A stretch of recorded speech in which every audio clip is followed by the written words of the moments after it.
오늘 우리는 만남의 축복, 맡김의 은혜라는 제목으로 말씀을 나누겠습니다.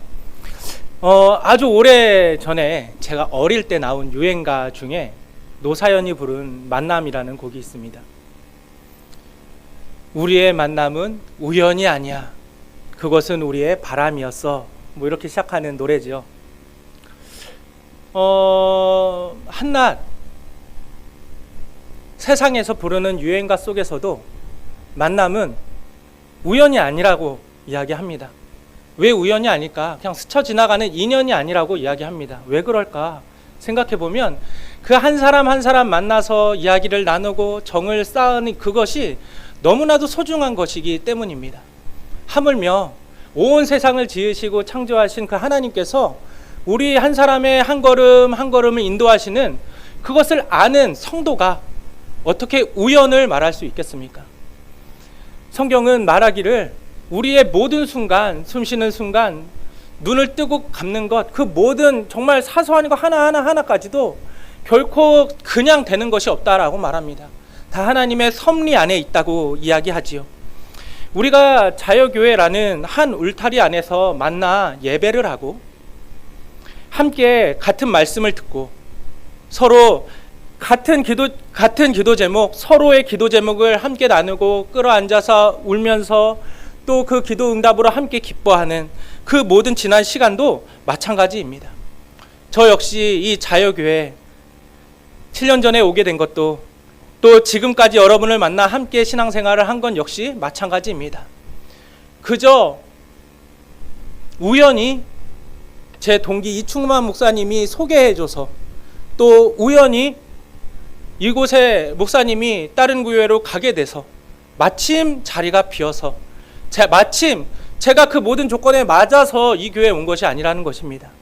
다 하나님의 계획 속에 하나님의 섭리 속에 저는 7년 전에 이곳에 왔고 또 지금까지 여러분과 함께 예배를 하고 기도를 하고 찬양을 나누게 된 것이지요. 돌아보면 우리가 처음 만났을 때는 앞으로 얼마나 오랜 시간 동안 우리가 함께 볼지, 함께 웃을지, 함께 울지 몰랐습니다. 대부분의 사람들은, 아니 모든 사람들은 제가 누구인지 몰랐고요. 저 역시 여러분을 다 몰랐습니다. 그런데 시간이 지나면서 서로의 이름을 부르고 얼굴을 익히고 집안의 대소사를 알고 기도 제목을 그렇게 나누게 되었지요. 함께 웃고 함께 우는 사이가 되어간 것입니다. 처음에는 그저 낯선 사람이었는데 어디 광주에서 왔대, 어디 인천에서 왔대, 이름이 뭐라고? 그런 사이였는데 어느새 우리가 된 것입니다. 이것이 바로 하나님께서 우리에게 주시는 만남의 신비인 것입니다. 그렇다면 하나님은 왜 우리에게 이런 만남을 허락하셨을까요? 그저 그냥 좋은 사람이 있으니까 소개시켜줄게, 너 이 사람하고 이런저런 이야기를 나누면 네 일상에 좀 도움이 될 거야, 쉼을 얻을 거야, 단순히 그것을 위해서 저를 이 자유교회로 여러분을 만나게 한 것일까요? 또 여러분에게 저를 소개시켜 주신 것일까요? 저는 결코 그렇지 않다고 생각합니다. 하나님은 사람을 통해 일하십니다. 사람과 사람의 만남을 사용하셔서 위로하시고 말씀으로 세우시며 때로는 삶을 돌아보게 하십니다. 그러나 우리가 꼭 기억해야 할 사실이 있습니다. 하나님께서 사람을 사용하신다고 해서 그 사람이 은혜의 주인이 되는 것은 아닙니다. 은혜의 주인은 오직 하나님 한 분뿐이시지요. 사람은 도구일 뿐이고 참된 공급자는 하나님이신 것입니다. 쉽게 말해서 저는 여러분을 통해, 하나님이 여러분을 통해 저에게 은혜를 주시고 하나님이 저를 통해 여러분에게 은혜를 주신다라는 것입니다. 제가 특별히 능력이 있어서 여러분을 웃게 하거나 제가 특별히 능력이 있어서 여러분을 좀 더 평화롭게 해줄 수 있는 것이 아니라는 것이죠. 그러므로 우리는 사람을 우상화하거나 사람에 매이거나 그런 것이 아니라 그 사람 너머에 있는 일하시는 하나님을 매 순간 바라볼 수 있어야 합니다. 성경을 보면 이런 하나님은 우리는 언제든지 만나볼 수 있습니다. 사도행전 9장에 나오는 아나니아와 사울의 만남이 그랬습니다. 예수님을 믿는 사람을 매 순간 잡아 가두는 사울이라는 사람이 있었습니다. 어느 날 이 사울이 다메섹을 향해 또 다른 사람을 잡으러 뛰어가고 있었지요. 그러니까 가는 도중에 주님을 만나게 된 것입니다. 그 주님을 만나 눈에 비늘 같은 것이, 그러니까 어둡게 된 것입니다. 눈이 앞이 보이지 않아서 그는 그 직가라는, 근처의 직가라는 거리의 작은 방에 사흘 동안 머물면서 먹지도 마시지도 못한 채 기도로 그렇게 시간을 보내고 있었습니다. 하나님이라면, 능력의 하나님이시라면, 그래 이 정도면 너가 반성을 했지, 예수님이 누군지 알겠지, 내가 누군지 알겠지, 너가 드디어 깨달았겠지 하면서 눈꺼풀의 비닐을 스스로 벗겨주실 수도 있는 충분한 하나님이셨습니다. 그런데 하나님께서는 다메섹의 평범한 제자 아나니아를 그에게로 보내십니다. 아나니아는 얼마나 두려웠을까요? 방금 전까지만 해도 사울이 누굴 잡아갔대, 사울이 누구를 죽였대, 사울이 누구를 돌로 던졌대, 감옥에 가뒀대, 수많은 소식을 들었던 그 사울인데 하나님이 아나니아에게 사울에게 가보라는 것입니다. 얼마나 두려웠겠습니까? 그럼에도 불구하고 이 아나니아는 자기 생각보다 하나님의 생각을 더 신뢰하면서 사울에게로 향합니다. 그리고 그때 건넨 첫 마디가 너무나도 놀랍습니다. 아나니아가 사울에게 전한 첫 마디, 그 무엇인지 아십니까? 형제 사울아 였습니다. 형제 사울아. 얼마 전까지 자기를 잡으러 다니던 원수 같은 사람을 향해 아나니아는 형제여라고 부르는 것입니다. 그리고 머리에 손을 얹을 때 사울의 눈에서 비늘 같은 것이 떨어지지요. 사울의 눈이 열린 것, 그것은 단순히 시력 회복이 아니라 그가 이방의 사도로 세워져 가는 새로운 출발점이기도 했습니다. 성경에는 이런 말씀이 계속해서 등장합니다. 베드로는 자신의 오래된 편견을 깨부수고 고넬료의 집으로 들어가지요. 그때 성령이 임합니다. 빌립은 나다니엘에게 여러 가지 변증과 여러 가지 설명을 하지 않고 그저 한마디, 와서 보라, 그 한마디에 그 나다니엘이 와서 하나님의 인도하심을 통해 예수님 앞으로 인도가 되지요. 중요한 것은 아나니아가 특별했기 때문에, 너그러웠기 때문에 사울을 변화시킨 것이 아니라는 것입니다. 베드로가 뭔가 깨어있는 그런 열린 생각을 가진 사람이었기 때문에 고넬료를 구원한 것도 아니라는 사실이죠. 구원하시고 세우시는 분은 오직 하나님이시며 아나니아와 베드로는 그저 순종의 도구로 사용되었을 뿐입니다. 하나님은 이렇게 사람을 통해 일하시지만 그래서 사람은 결코 은혜의 주인이 될 수 없다라는 것을 말씀드리는 것입니다. 그러므로 중요한 것이 무엇이냐? 우리는 서로 사랑하되 사람을 붙잡는 자리에서 멈추지 말고 그 사람을 통해 역사하시는 하나님을 바라볼 수 있어야 한다라는 것입니다. 저는 이것을 자유교회에서 너무나도 많이, 셀 수 없이 많이 경험했습니다. 그 중에 몇 가지만 나눠보자면, 제가 자유교회에 오기 직전이었던 2019년에는 참 마음이 힘들었습니다. 멘탈이 바닥이어서 누가 이런 말을 하면 이렇게, 저런 말을 하면 저렇게 흔들릴 수밖에 없는 정말 그런 바닥인 상태였습니다. 너무나도 힘들었지요. 사역으로도 개인적으로도 몸과 마음이 많이 지쳐 있었습니다. 일부 예배 때는 말씀을 드리지 못했지만, 사실 목사님께도 말씀을 드리지 않았지만, 저는 그 해 사역에 대해서 깊은 고민을 하였습니다. 다시 직장으로 돌아가야 할까? 내가 꿈꾸었던, 아니 내가 소명을 받아 기도를 하며 준비했던 사역의 현장은 이런 것이 아니었는데 라는 생각 때문이었습니다. 그때 우리 공범식 담임 목사님과 통화를 하게 되었습니다. 제 목소리를, 또 제 설명을, 제 이야기를 쭉 가만히 들으시던 목사님께서 불쑥 이렇게 말씀하시는 것입니다. 전도사님, 일단 우리 교회로 오세요. 지금 전도사님에게는 쉼이 필요한 것 같은데 오셔서 다른 거 하지 말고 쉬세요. 그때 목사님께서 어떤 마음으로 그 말씀을 건네셨는지는 모르겠지만 그 한마디가 지쳐있던 저와 넓게는 저희 가정에게 얼마나 큰 위로와 숨을 쉬게 하는 한마디였는지 모릅니다. 그렇게 오게 된 자유교회는 지난 시간 저에게 너무나도 귀한 쉼터가 되어 주었습니다. 열왕기상 19장에서 하나님께서 지친 엘리야에게 노뎀나무의 그늘과 떡과 물을 주셨던 것처럼 하나님께서는 우리 공범식 담임 목사님과 성도 여러분을 통해 저에게 쉴 만한 물가의 은혜를 넉넉히 차고 넘치도록 부어주셨습니다. 무슨 말이냐? 여러분의 따뜻한 말과 섬김을 통해 하나님께서 저를 오늘 이 순간까지 붙들어주고 계셨다라는 것입니다. 또 하나 잊을 수 없는 일이 있습니다. 저희 둘째 라온이가 태어났을 때예요. 산부인과에서 태어나고 집으로 왔습니다. 근데 갑자기 초인종이 울리는 것이 아니겠습니까? 아무도 올 사람이 없는데 누구지? 문을 열고 나가보니 한 권사님께서 정말 이만한 큰 그 솥에, 저희 가정에서는 그걸 들통이라고 하는데 혹시 그런 말을 쓰는지 모르겠습니다. 그 들통 가득 미역국을 끓여 오신 거예요. 우리 집에 미역국을 먹을 수 있는 사람이 2명밖에 없는데 정말 한 수십 인분을 끓여 오신 것입니다. 아마도 아내는 이제 막 아이를 출산해서 몸조리를 하고 있고, 저는 누가 봐도 라면밖에 못 끓이게 생긴 사람인데 그럼 누가 밥을 해 먹일 수 있는가? 아마 뭐 여러 가지 걱정이었겠지요. 그렇게 해서 들통을 딱 주시고 그냥 가셨어요. 너무나도 감사했습니다. 근데 한 가지 비밀이 있다면 전 미역국을 너무나도 싫어합니다. 얼마나 싫어하냐면 제 생일에 미역국이 올라오지 않습니다. 제가 먹지 않기 때문이죠.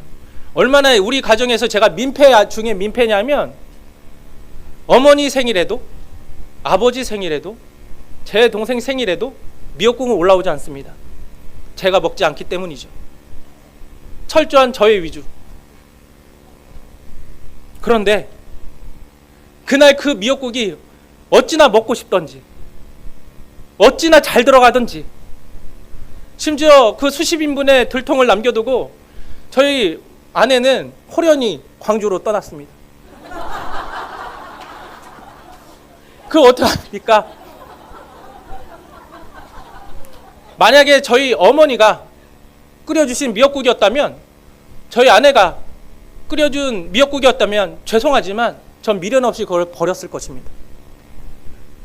그런데 그걸 어떻게 버릴 수 있겠습니까? 그 뒤로 혼자 남겨져서 아침, 점심, 저녁, 심지어 전 아침도 먹지 않습니다. 그런데 그것이 혹시 상할까? 혹시 상해서 버려야 할까? 그것이 마음 아파서 그때부터 아침, 점심, 저녁 때가 되면 미역국을 계속 먹는 것입니다. 너무나도 맛있습니다. 너무나도 감사했습니다. 그 뒤로 저는 자유교회에서 나오는 미역국은 무조건 다 먹습니다. 지금도 가끔 목사님과 어디 또 이렇게 식사 자리를 가면 꼭 그런 뭐 해산물이 있으면 미역국이 옆으로 반찬으로 나옵니다. 그건 먹지 않아요. 무슨 말이냐면 본능적으로 미역국은 싫은데 자유교회에서 나온 미역국은 너무나도 맛있는 것입니다. 너무나도 특별하고 너무나도 감사한 것이지요. 그 미역국이 얼마나 맛있길래 그렇겠습니까? 아니요. 그 미역국에 담긴 그 사랑을 아직도 저는 기억하는 것입니다. 심지어 그 라온이가 태어났던 해가 언제인지 아십니까? 20년도였어요. 코로나로. 여기저기에서 연신 보도됐죠. 사람을 만나면 죽는다고. 얼마나 무서웠겠습니까? 얼마나 사람 만나는 게 두려웠겠습니까? 그런데 마스크를 끼고 그것을 들고 오신 것입니다. 제가 이 이야기를 드리는 것은 제 추억을 자랑하려고 하는 것이 아닙니다. 저는 이만큼 사랑을 많이 받은 사람이라고 말하는 것도 아닙니다. 자유교회 성도 여러분과 함께 지내면서 분명하게 깨달은 사실이 하나 있기 때문입니다. 하나님께서는 사람을 통해 우리에게 다가오시고 은혜를 베푸신다라는 것입니다. 저에게 여러분과의 만남이 바로 그런 은혜였습니다. 그리고 부족한 저이지만 여러분에게도 저와의 만남 속에서 하나님께서 주신 작은 위로가 있었기를 바랍니다. 그런데 여기서 우리는 한 가지 질문을 안 할 수가 없습니다. 그렇게 소중한 만남이라면, 만남이 축복이라면, 하나님이 그 만남을 통해 사람을 통해 하나님의 은혜를 흘려내보 보내신다면 하나님은 왜 우리에게 헤어짐도 겪게 하시는 것일까요? 솔직히 헤어짐이 없다면 참 좋을 것 같습니다. 처음부터 깊은 정을 주지 않았다면 헤어질 때 덜 아팠을 것 같습니다. 애초에 가까워지지 않았다면, 애초에 거리를 두면서 이 7년을 보냈다면 떠나는 걸음도 조금 가벼웠을지 모르겠습니다. 그런데 하나님은 우리를 자꾸만 만나게 하시고 자꾸만 사랑하게 하시고 자꾸만 서로의 삶에 깊이 들어가게 하신 거예요. 그 뒤에 때가 되면 또다시 서로의 다른 자리로 보내시는 것입니다. 왜 그러는 것일까요? 저와의 관계뿐만이겠습니까? 부모와 자녀의 관계에도, 사랑하는 사람과의 관계에도, 성도가 성도와 간의 관계에도 반드시 만남이 있으면 헤어짐이 있어요. 왜 그러실까요? 사실 저도 이 질문 앞에서 마음이 참 많이 복잡합니다. 하나님께서 인도하시는 길이라는 것을 믿지만 그렇다고 아쉬움이 사라지는 것이 아닙니다. 너무나도 아쉽습니다. 정말 아쉬워요. 여러분과 함께 예배드렸던 시간도 아쉽고 함께 웃고 함께 울었던 시간도 아쉽습니다. 한 집사님이 지난주인가요? 문득 갑자기 지나가는 저에게 이런 말씀을 하시는 거예요. 참 오래되셨죠? 앞으로도 쭉 같이 있었으면 좋겠습니다. 라일이도 자여초에서 졸업을 하고 라온이도 자여초에서 입학을 하고 졸업까지 다 하는 거를 보았으면 좋겠어요. 그 말에 저는 웃을 수밖에 없었습니다. 무슨 말을 해야 될지 몰랐기 때문입니다. 그럼에도 우리는 이 아쉬움 가운데 한 가지를 믿어야 합니다. 하나님께서 우리에게 만남을 주신 것처럼 헤어짐의 순간에도 여전히 우리를 인도하고 계신다는 사실입니다. 그래서 사랑하기 때문에 붙잡고 싶지만 믿음으로 그 사람을 하나님의 손에 맡겨드릴 수도 있어야 하는 것이지요. 오늘 본문인 사도행전 20장이 바로 그 믿음의 자리를 보여줍니다. 바울이 밀레도 바닷가에서 예배소 교회 장로들과 마지막 이제 이별을 나누는 장면입니다. 바울은 예배소에서 3년 동안 밤낮을 쉬지 않고 눈물로 성도를 섬겼습니다. 그런데 이제 떠나야 하는 거예요. 예루살렘으로 올라가면 결박과 환란이 기다리고 있고 그러면 다시는 성도의 얼굴을 보지 못할 것임을 직감적으로 알았기 때문입니다. 인간적인 마음 같아서는 어떻게든 곁에 남아 교회를 지키고 싶었을 것입니다. 그런데 바울은 자신이 떠난 뒤에도 하나님께서 예배소 교회를 붙들고 계실 것을 믿었습니다. 그래서 아쉬운 마음으로 떠나면서 성도들을 주님께 맡길 수 있었던 것이지요. 그리고 바로 그 자리에서 바울이 남긴 고백이 오늘 본문 32절입니다. 우리 함께 32절 말씀 읽어보겠습니다. 32절입니다. 시작. 지금 내가 여러분을 주와 및 그 은혜의 말씀에 부탁하노니 그 말씀이 여러분을 능히 든든히 세우사 거룩하게 하심을 입은 모든 자 가운데 기업이 있게 하시리라. 아멘. 여기서 부탁한다라는 것은 자신의 소중한 것을 믿을 만한 대상에게 온전히 맡긴다라는 뜻입니다. 이 부탁하다가 너무나도 귀한 단어인데요. 예수님께서 십자가에서 돌아가실 때 하나님께 우리를 부탁한다라고 그렇게 마지막으로 외치셨던 말씀이 그때 하셨던 부탁하다라는 말이 바로 이 말과 동일한 말이기 때문입니다. 그렇게 바울은 이제 모든 것을 떠나는 그 순간에 하나님께 나의 이 사랑하는 어떻게든 남고 싶고 어떻게든 마지막까지 성장시키고 싶고 이들과 웃고 싶은 그 순간에 하나님이 다른 곳에 길을 열어주셨으니 가는데 갈 때 어떻게 할까? 어떻게 이들을 할까? 원래 이 에베소의 주인이셨던 하나님께 내가 다시 맡기겠노라. 그렇게 해서 바울은 하나님, 내가 떠나지만 내가 이 자리에 없지만 계속해서 이 성도들을 끝까지 이 믿음을 거짓 가르침에서도 지켜주시옵소서 하는 마음으로 그렇게 이제 이들을 주님의 손에 맡깁니다. 아마 바울의 마음이 이와 같았을 것입니다. 그리고 저는 이 말씀을 묵상하면서도 제 마음도 돌아보게 되었습니다. 저에게도 마찬가지입니다. 솔직히 말씀드리면 제가 자유교회를 떠나는 것이 좋지만은 않습니다. 아쉽습니다. 말씀드렸던 것처럼 너무나도 아쉽지요. 좋아서 떠나는 것이 결코 아닙니다. 여러분과의 시간이 싫어서 떠나는 것도 아닙니다. 오히려 너무나도 소중했기 때문에 더 아쉽습니다. 그런데도 제가 떠날 수 있는 것은 한 가지를 믿기 때문입니다. 저를 이 자유교회에 보내신 것도 하나님이요, 때가 돼서 다른 교회로 보내는 것도 하나님임을 믿고 있기 때문입니다. 또 하나 믿는 것은 제가 떠나도 하나님은 떠나지 않으시기 때문입니다. 그 누구가 다 떠나도 자유교회는 하나님이 끝까지 지키실 것을 믿고 있기 때문입니다. 제가 여러분의 곁을 떠난다고 해서 하나님께서 여러분의 곁을 떠나는 것이 결코 아닙니다. 참된 주인이신 하나님께서 여전히 우리 교회를 위해 친히 일하실 것입니다. 제가 있을 때에도 하나님께서 일하셨고 제가 떠난 뒤에도 하나님께서 일하실 것입니다. 그래서 아쉽지만 떠날 수 있습니다.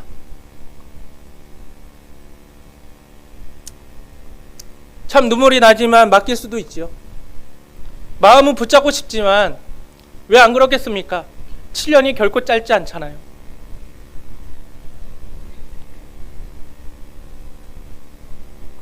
믿음으로 주님의 손에 올려드릴 수 있는 거예요.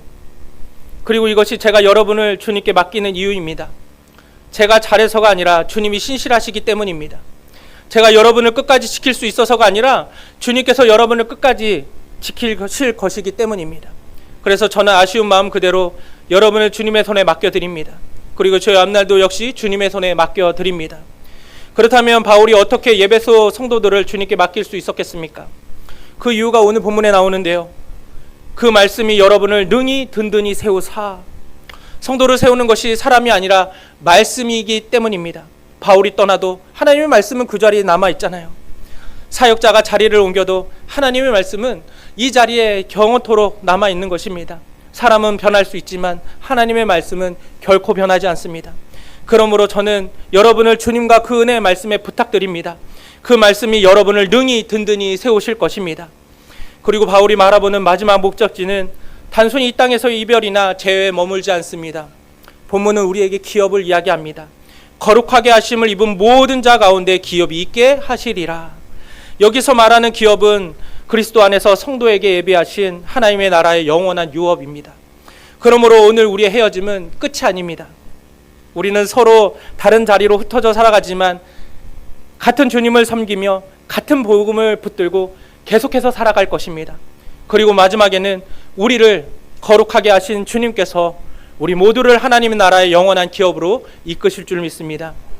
우리의 만남보다 더 큰 것은 하나님의 은혜입니다. 우리의 헤어짐보다 더 큰 것은 그리스도 안에서 주어지는 영원한 소망입니다. 사랑하는 성도 여러분, 여러분을 만났던 것은 참 놀라운 은혜였습니다. 함께 걸어왔던 모든 시간도 제게는 잊을 수 없는 하나님의 놀라운 선물이었습니다. 그리고 이제 서로 다른 자리에 서게 되는 이 순간 역시 하나님의 선하신 손 안에 있음을 믿습니다. 헤어짐 앞에 서면 서운하고 아쉬운 마음이 드는 것은 너무나 당연하지요. 서로를 깊이 사랑했기 때문이 아니겠습니까? 그 아쉬운 마음마저 하나님께서 우리에게 주신 귀한 사랑의 흔적이라고 저는 생각합니다. 하지만 너무 아쉬워만 하지 마십시오. 저와의 헤어짐뿐만 아니라 모든 사람의 손은 때가 되면 놓아야 하지만 하나님의 손은 우리를 영원히 놓지 않으십니다. 우리의 자리는 달라질 수 있습니다. 하지만 우리를 부르시는 이끄시고 우리를 보내시는 주님은 변함이 없으십니다. 그러므로 오늘 저는 우리의 지나온 만남에 마음 다해 감사하며 아쉬운 마음과 서로의 앞날을 가장 안전한 주님의 손에 조용히 올려드립니다. 지금 내가 여러분을 주와 및 그 은혜의 말씀에 부탁하노니. 이 바울의 고백이 오늘 우리 모두의 기도가 되기를 바랍니다. 사랑하는 자여교회 그리고 우리 공범식 담임 목사님 그리고 여기 모인 모든 성도님들을 신실하신 주님께 맡겨드립니다. 만남은 하나님께서 거저주신 은혜의 선물이며 맡김은 그 은혜의 말씀에 우리의 앞날을 의탁하는 견고한 믿음이라고 믿습니다. 그래서 저는 마지막으로 한 가지 소망을 품고 이 자리를 떠나고 싶습니다. 우리 자유교회가 아나니아와 같은 교회가 되었으면 좋겠습니다. 사울과 같은 사람이 찾아왔을 때 저 사람은 어떤 사람인가를 먼저 보는 것이 아니라 하나님께서 보내주신 한 영혼으로 바라보며 기꺼이 손을 내밀어 줄 수 있는 교회가 되었으면 좋겠습니다. 베드로와 같은 교회가 되었으면 좋겠습니다. 내가 가지고 있던 생각과 편견의 벽을 넘어 하나님께서 보내시는 사람을 품고 그 사람에게 복음을 전하며 그 사람을 주님께로 인도하는 교회가 되었으면 좋겠습니다. 그리고 빌립과 같은 교회가 되었으면 좋겠습니다. 누군가에게 복잡한 말로 설명하기보다 때로 그저 이렇게 말할 수 있는 교회가 되었으면 좋겠습니다. 와서 보십시오. 우리 교회에 와서 보십시오. 우리와 함께 예배 드려 보십시오. 우리와 함께 말씀을 들어 보십시오. 그리고 그 만남을 통해 결국 사람이 아니라 예수님을 만나게 되는 자여교회가 되면 좋겠습니다. 그러므로 우리 각자의 자리에서 하나님께서 맡기신 사람들을 힘써 사랑하며 살아갑시다. 그 걸음을 통해 우리를 능히 든든히 세우시는 하나님의 은혜의 말씀과 하늘의 신령한 기업이 우리 공범식 목사님,